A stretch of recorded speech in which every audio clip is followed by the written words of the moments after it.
KTO Radio.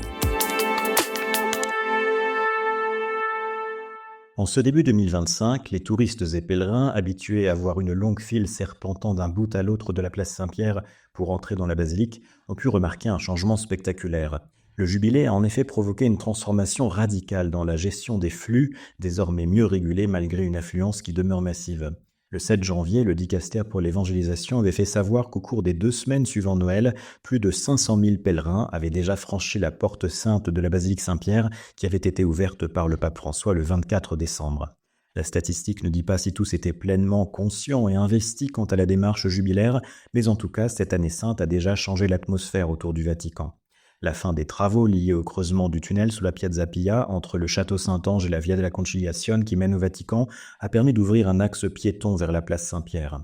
À partir de l'entrée de la Via della Conciliazione, une allée a été aménagée pour conduire les pèlerins vers la tombe de Pierre et donc vers la porte sainte. Les groupes sont encadrés par des bénévoles en uniforme vert qui veillent à ce que ce parcours se vive dans le calme et le silence. Les pèlerins qui le souhaitent peuvent d'ailleurs emprunter une croix officielle du jubilé qui est ensuite ramenée par des bénévoles au lieu de départ. Les contrôles de sécurité se font désormais sous les colonnades du côté droit de la place en venant de l'extérieur.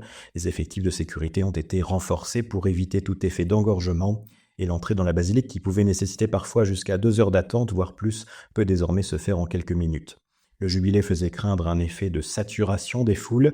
Pour l'instant, sa première conséquence visible semble plutôt donc une meilleure fluidité des entrées pour ceux qui veulent se rendre à la basilique Saint-Pierre. Reste à voir comment seront régulés les grands rassemblements à venir au printemps et en été, notamment le jubilé des adolescents et le jubilé des jeunes. Cet accueil de dizaines de milliers de jeunes du monde entier en plein cœur de l'été romain représentera un sérieux défi logistique dans la capitale italienne où, comme le dit un vieil adage romain, rien ne marche mais tout fonctionne. Vous écoutez KTO Radio.